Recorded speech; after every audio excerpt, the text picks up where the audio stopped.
I'm absolutely certain that Lord Mandelson and Daniel Cohn-Bendit will tell you that the European experiment has succeeded because there's been peace in Europe since it began in the 1950s.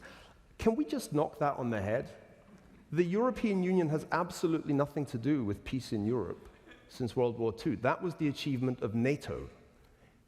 Europe was not about war and peace, otherwise there would have been a European defense community, and that was vetoed by the French in 1954.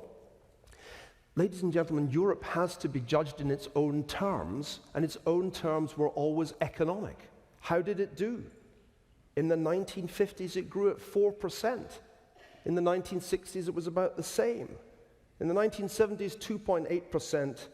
In the 1980s, 2.1%. In the 1990s, 1.7%, and so on down to zero. As integration has proceeded, European growth has declined. The share of Europe in global GDP has fallen since 1980 from 31% to just 19%.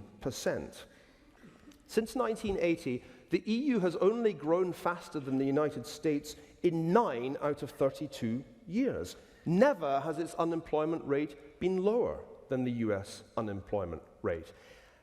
Any of you are investors? What were the worst equity markets of the last 10 years? Greece, Ireland, Italy, Finland, Portugal, the Netherlands, and Belgium. The worst in the world. And on top of all this, monetary union. The ultimate experiment gone wrong. Oh, we warned them, ladies and gentlemen. We said, if you have a monetary union without labor market integration and without any fiscal federalism, it will blow up. I predicted that in an article in 2000. It is happening in real time in a chemistry lab on the other side of the Atlantic.